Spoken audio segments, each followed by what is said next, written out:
What can we say? A very ugly performance by this West Virginia Mountaineer basketball team as they fall to Xavier 78-68 in the final round or the consolation game, rather, of the Shriners Children's Charleston Classic in Charleston, South Carolina.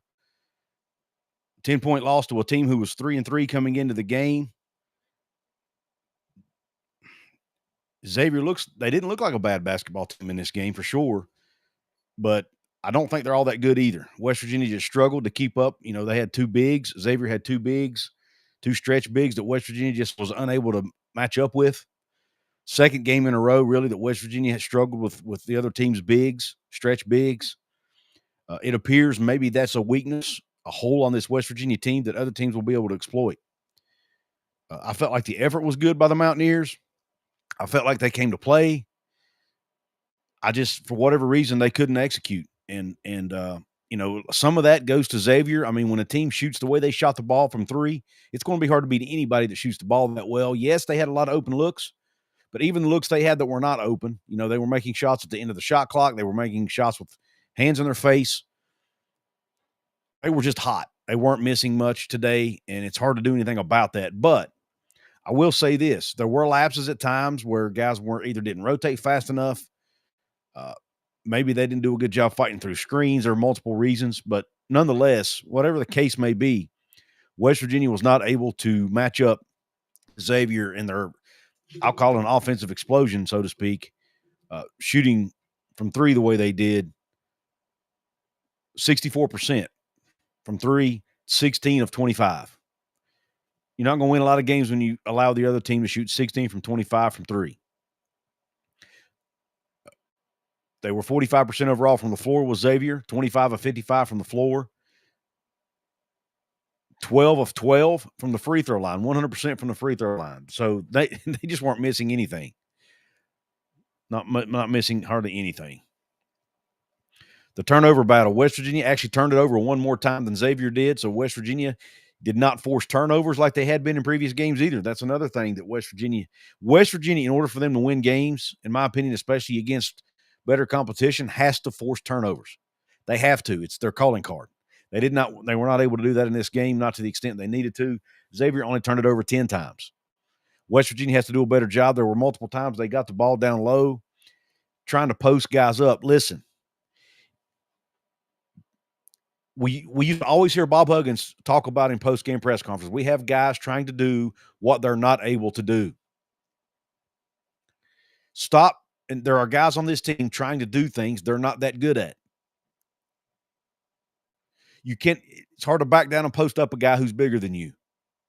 Stop trying to dribble. If you're a point guard, a point guard who's 6'1", 6'2", whatever Jasper Floyd is, 6'4", I don't know what he is, but nonetheless, you can't dribble the ball into 6'10", 6'11" guys and expect to be successful. Pass the basketball. It's another thing Xavier did better than West Virginia. They passed the ball better. They found the open shooters. West Virginia did not do a good enough job passing the basketball today. They were dribbling into double teams, just doing way too much dribbling, whether it be out on the perimeter or down low, trying to post guys up. It's not your game. You do backdoor cuts, you shoot outside shots, you do pick and rolls. That's your game. Backing guys down in the post, unless you're Harlan Obioha, is not your game. And again, he got outplayed today. 3 points for him, only 2 rebounds. Not good enough. But anyway, let's get back to the team stats. Points off turnovers, 12 for Xavier, 6 for West Virginia. Total rebounds, 33-31 in favor of West Virginia. West Virginia's rebounding has improved drastically these last few games, but other parts of their game needs improvement. Second chance points, 9-5 in favor of West Virginia. Bench points, 13-17 in favor of Xavier. Points in the paint, West Virginia dominated here, 32-14. They were early in the game, they were getting the ball down low, getting points. They were driving the ball to the rim, getting points. Fast break points, 5-3 Xavier. Blocks, 5-4 Xavier. Steals, 4-4. Assists, 19-13 in favor of Xavier. West Virginia only led for 12 minutes and 28 seconds in the game. Xavier led for 26 minutes, 11 seconds. There were 3 lead changes and the game was only tied for 52 seconds. So just really the difference in the game is glaring. It's the three-point shooting by Xavier. That is something this West Virginia team they've got to get back to the drawing board, especially when it comes to guarding players or stretch bigs. There's going to be a lot of teams that they play like that. What are they going to do? What adjustments are they going to make? Maybe getting Jackson Fields back in the lineup will help with that. He's a 6'8" athletic player who can play the 5 if needed. So he can maybe guard some of these stretch bigs, even though he might give up a couple inches in height. Hopefully he can make up for it with length and athleticism. But that's going to be a huge challenge for this Mountaineer team going forward. But some of that too, again, some of that you just have to chalk up to bad luck. Not many teams are going to shoot the ball 65% from 3. You just don't see that very often. Don't see it. Thank you for tuning into the show, whether you're watching this on Couz's Corner or Hoops from the Hills. Thanks for joining the show. Appreciate you. Evan Jones is in the house. We have It's Coop, Stanley Metz Jr., Scott's in the house. We have John Kelly. Thanks for joining the show, brother. Curtis D316. Sasquatch 304. Thank you. WVU Forum for us. WVU for us. Thank you for joining. Kim Jamondo. Thank you for joining. Jacob Yoho.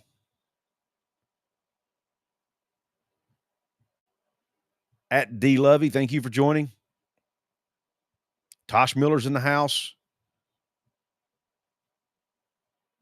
Thank you all for joining the show. JEPALV 23. Thank you for joining as well. For some reason, it's showing me your all's handles instead of showing me your actual names. Don't understand why. It normally doesn't do that. But anyway, thank you all for joining. If you want to make sure your comment gets seen and recognized, you can drop a super chat. It'll highlight your comment. I'll be sure to acknowledge it, and it's also an easy way to support what I'm doing here on both channels. Swabby G's in the house. He says, good evening, all, and for the show, Couz's Corner Sports. Thank you, Swabby G, who actually goes by Appalachia Africa Twin. Also, thank you for your support, brother. He's a VIP member over at the Couz's Corner channel. This is airing live on Hoops from the Hills and Couz's Corner. I have taken Hoops from the Hills back, for now at least, to being a WVU Hoops channel. So all WVU basketball content will be taking place on both channels from here on out, at least most of it anyway, until I figure out what I want to do with that channel long term. All right. Let's get back to talking stats a little bit here. I do want to acknowledge some positives for this game because there were some positives. The guys played hard.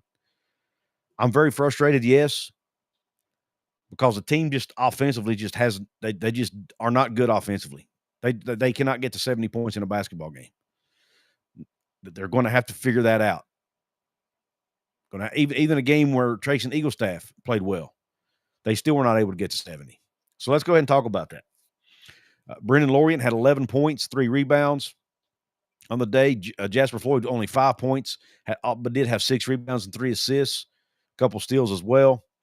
Honor Huff, another great day for him, 16 points, all of those coming in the second half. They held him in check in the first half. He was 4 of 10 from the floor, 2 of 7 from 3, and 6 for 6 from the line. Trace and Eaglestaff, leading scorer on the team today. This is what we need to see from him going forward. He looked much more confident.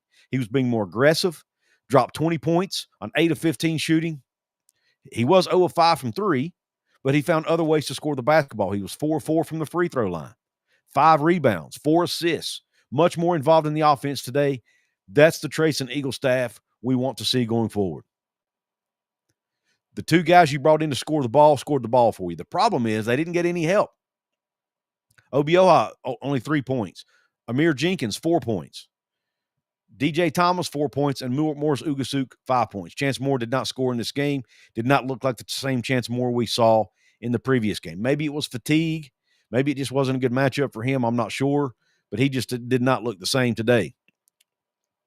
But you know, he also didn't see as many minutes because Trace and Eaglestaff was playing much better. So he got more minutes in this game. So that is one of the positives I want to mention is Eaglestaff. I have, I don't want to say ragged on him, but been critical of him and his inability to get out of that shooting slump he was in. Said he needed to be more aggressive. He was that today. He looked a lot more confident. He didn't look lost out there. He looked like he knew what he was doing. Maybe he's finally getting more comfortable. in Ross Hodges' system, knowing what Coach Hodge expects, knowing what he's supposed to do on both ends of the court, and he's adjusted to that accordingly. Now, the problem is his teammates have got to step up more. Harlan Obioha, they need more from him down low in the paint. They need more from Brendan Lorient. I mean, yes, he had 11 points today, but only 3 rebounds. Again, I think that's why it's important that Jackson Fields coming back should help this basketball team. But my gosh, the longer he's out, the longer it's going to take him to get back into game shape when he does come back. So I'm not sure when they plan. Hopefully, let's fingers crossed that he'll be able to play in this next game coming up for the Mountaineers. Obviously, time will tell that. TBD, as they say. But let's go ahead and look at Xavier's player stats. Obviously, led by Milikovic, whatever his name is, dropped 21 points on 8 of 14 shooting, 5 of 8 from 3. He's a 6'10" stretch big. Again, something West Virginia struggling with. Also had 7 rebounds, 2 assists.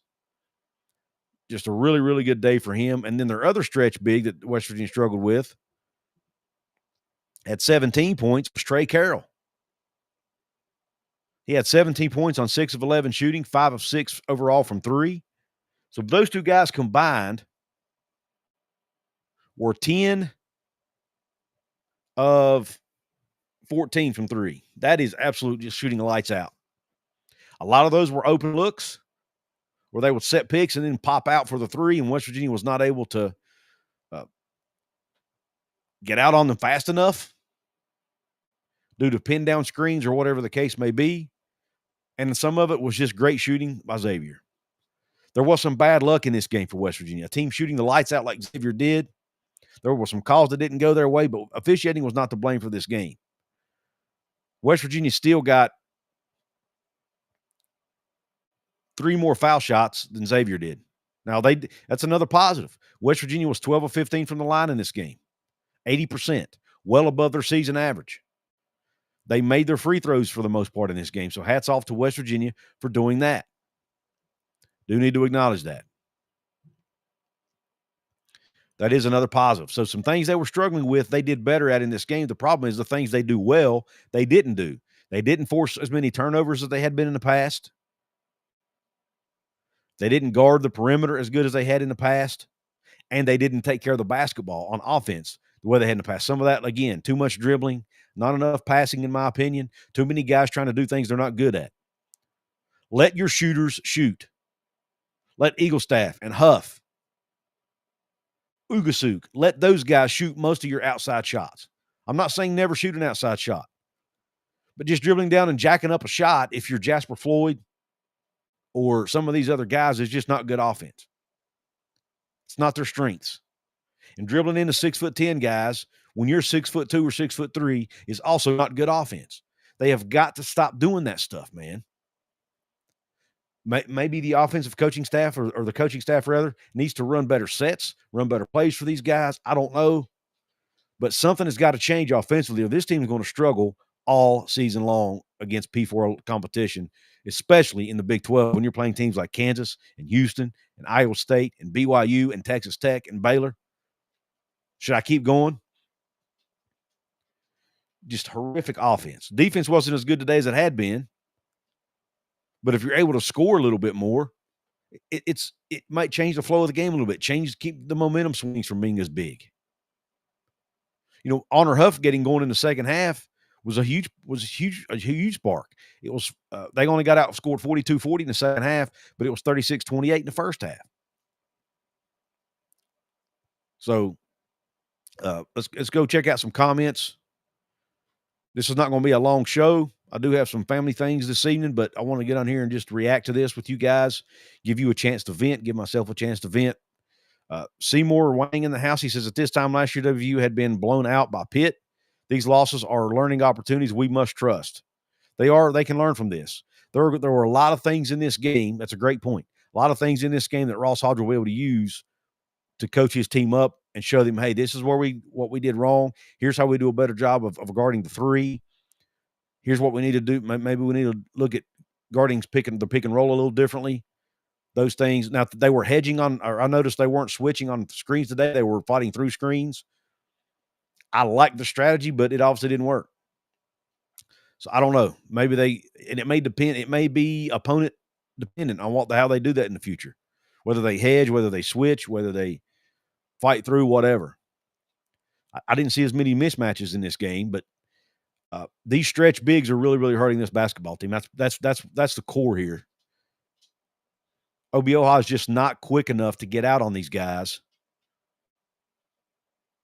and it's catching West Virginia in bad spots. I'm not sure how I'm not sure what you do. It might just be a personnel issue. West Virginia may just not have the personnel to guard those types of players on a consistent game in, game out basis. Or maybe Jackson Fields is the answer to that once he comes back. I don't know the answer. But they have to figure something out.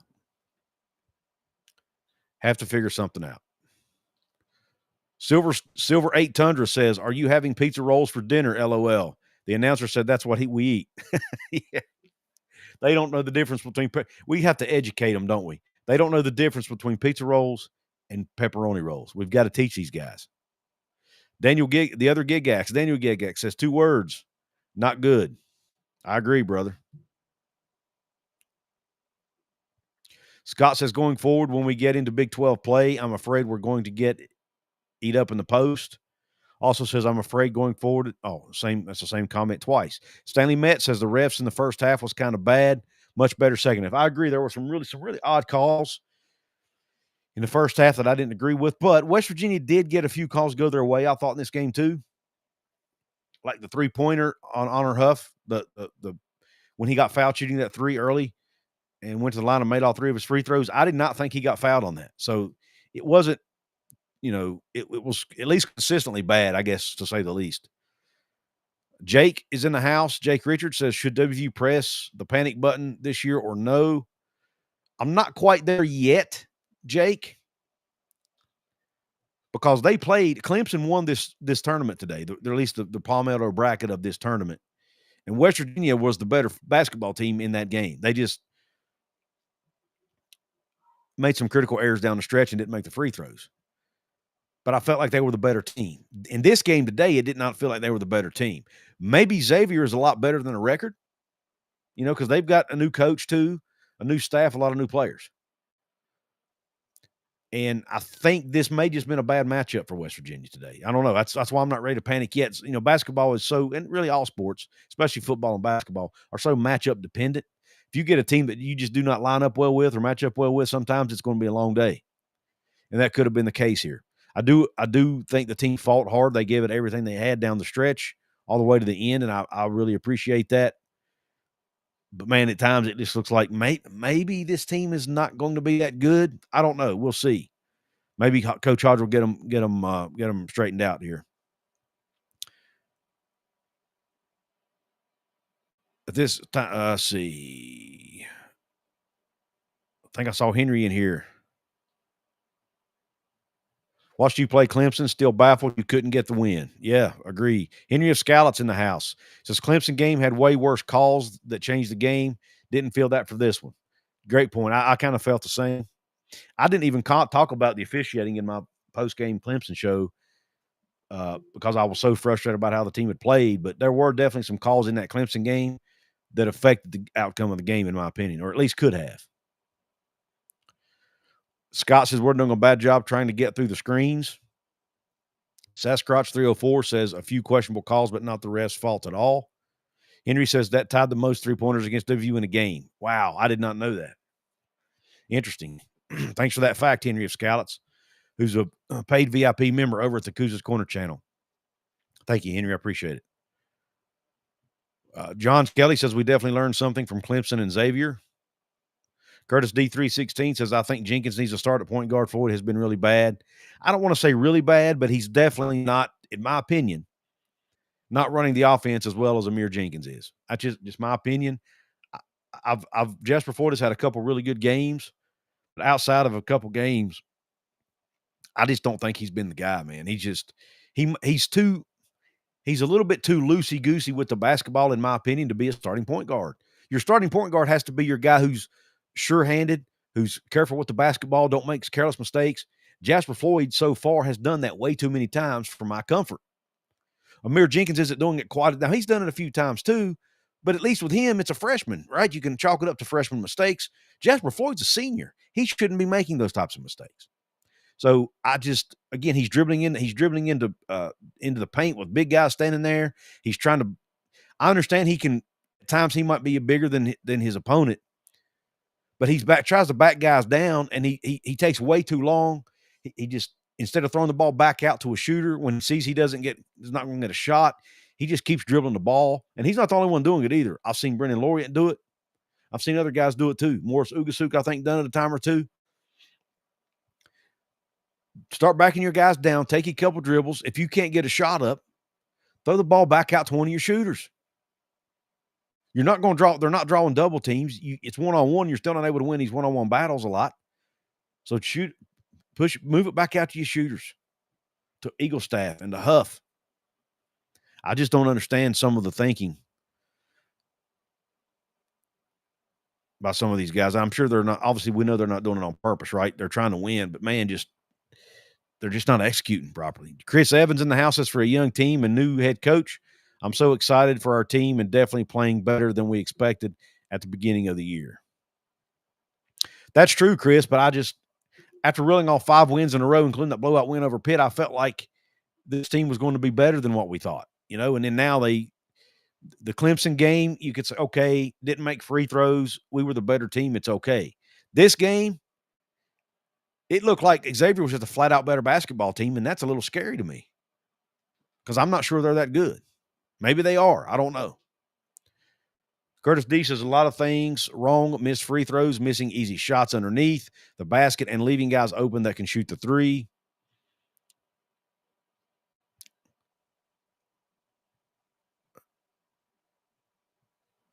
Great game. Eagle Staff is fun to watch, says J.E. Powell 23. And I'm sorry it's not showing your actual screen name. I'm not sure why it's doing this to me today. It normally shows me your screen name and not your handle. Today, for some reason, it's showing me your handle, which is not always what your screen name is. So I apologize for that, y'all. Jacob Yoho says Bob Huggins could guard the three. Well, you know what? His teams were struggling down the stretch too in other ways. His teams couldn't make free throws. His teams couldn't play offense down the stretch consistently. Bob Huggins' teams had a lot of other weaknesses, though, Jacob, in my opinion. He also got a DUI and made a slur over the radio 6 weeks apart. You can't do that. Xavier made 43 threes in 3 games and 16 against us.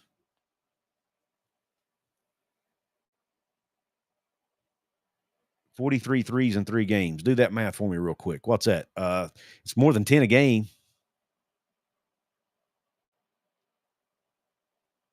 Right?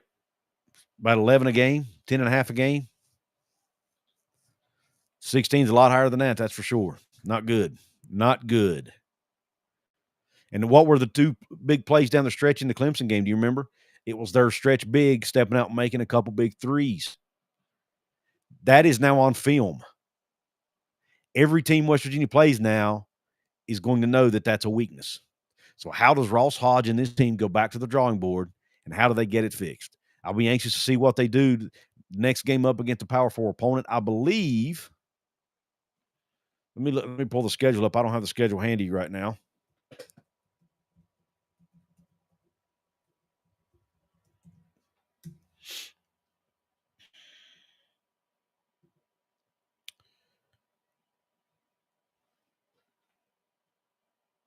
They have Mercyhurst coming up on the 30th.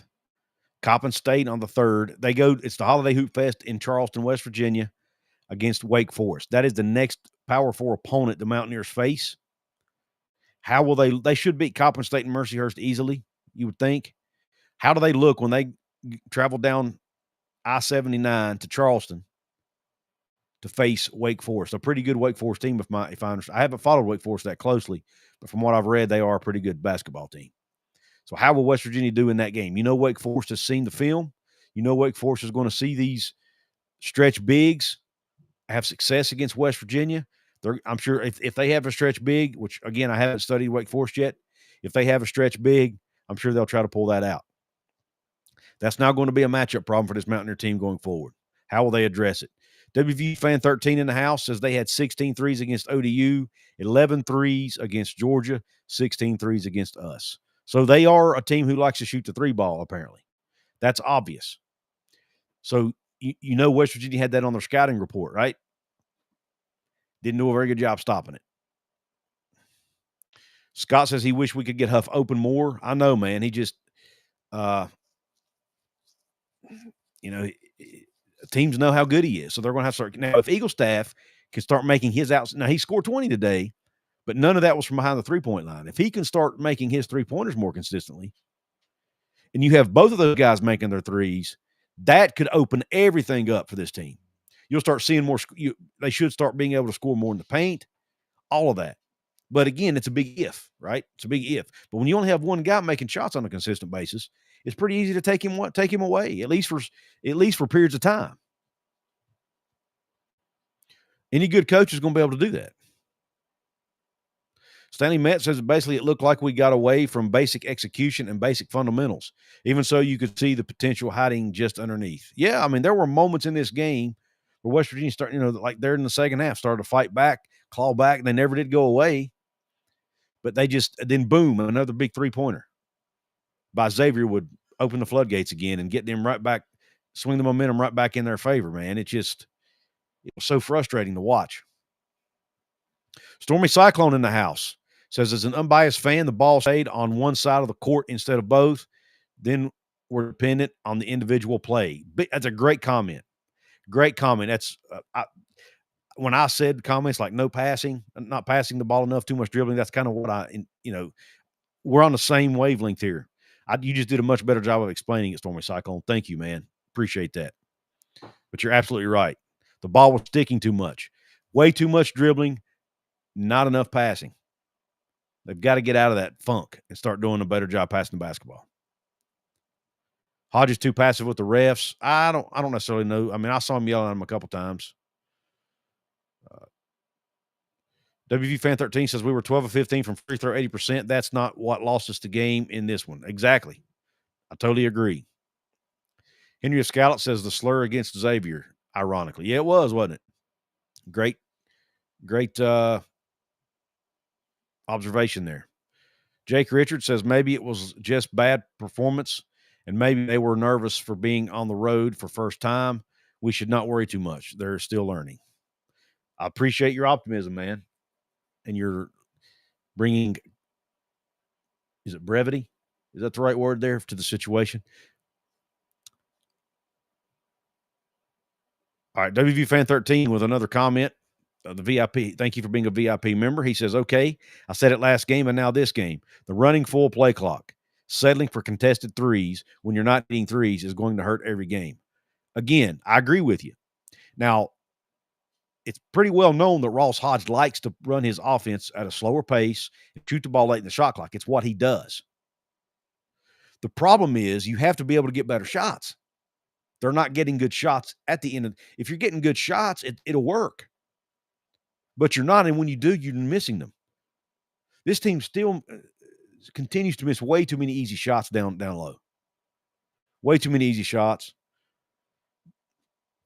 Not as many today as last game, but they still miss more than they should have. But you're right. They're settling for bad shots. Eric says, why is it every team we play shoots lights out at 3? Too many open looks. I fear that we may still be a few players away from being good, and that's very possible. We'll see. Our guys aren't moving to get open enough. I said that on X. I said, there's too much driving into the lane by the point guards and not trying to distribute the ball, but at the same token, their teammates aren't getting open. There's too much standing around. There's a lot of blame to go around here, especially on the offensive side of the court with this team, man.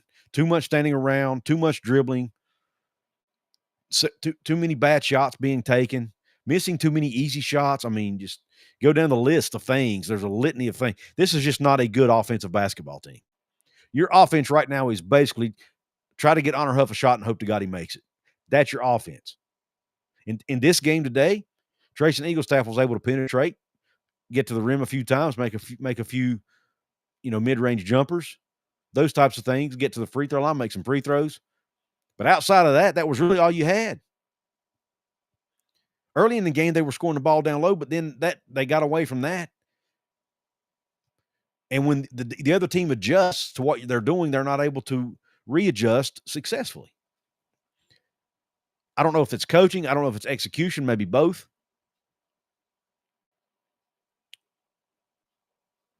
Jenkins is definitely better. Got to pay him next year, says Henry of Scallots.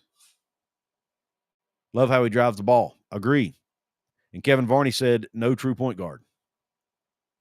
He also said, Couz, I am at work, and it's upset me so bad I can't hardly even work. Complete defensive breakdown. Eagle staff done a little better. I know we're better than this. That's what breaks my heart. Yeah, man, they played better than this against Clemson.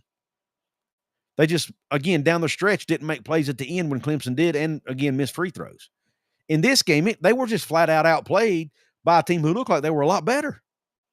And I just don't think Xavier's that much better of a team than us, than West Virginia. I just don't see it. Maybe I'm wrong. But anyway, that's what it looked like. Seymour says this game could be the Eagle staff arrival we've been waiting on. We need offense, and has been lacking. Correct. Nancy Hodges in the house says, horrible sports weekend for me. Sorry to hear that, Nancy. Not sure who your other team is, but sorry that you've had a bad sports weekend. All right, I'm not going to stay on here much longer. I really appreciate you all coming on here, whether you're watching again on Hoops from the Hills or whether you're watching on Couz's Corner. I ask that you please subscribe to either channel. Please like, share, do all that, all those things that helps the YouTube algorithm. That all helps us content creators out, helps get our channel growing and get it pushed out to more people. If you don't know how to do that, because it has been brought to my attention that not everybody does, there is a button below the video. There's on it, one side, there's a thumbs up and a thumbs down button, right? If you hit that thumbs up button, which is free to do, it only takes a second, that helps me. There's also on the other side, there should be a button that says subscribe. It could be red, it could be black, it could be white, depending on the device you're watching from. If you click that button with your remote, your mouse, or your finger, depending on, again, on your device, it's you subscribing to my channel. It's absolutely free, doesn't cost you a dime. And hopefully my videos will start showing up in your feed, or at least in your subscription feed, and it'll be easier to find my content going forward, right? And if you start watching my content, then it'll start showing up in your YouTube feed. And if you turn your notifications on, heck, they'll even tell you when I'm posting a video or doing a live stream. So anyway, I really appreciate you jumping on here.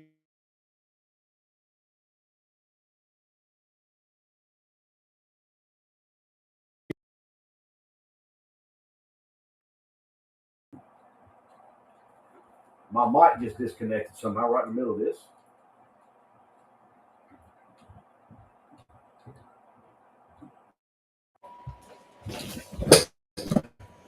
My mic just disconnected, so I'm finishing but I'm wrapping up anyway. Thank you all for hopping on. Thank you for all your support. I appreciate you. God bless you. Q Country Roads.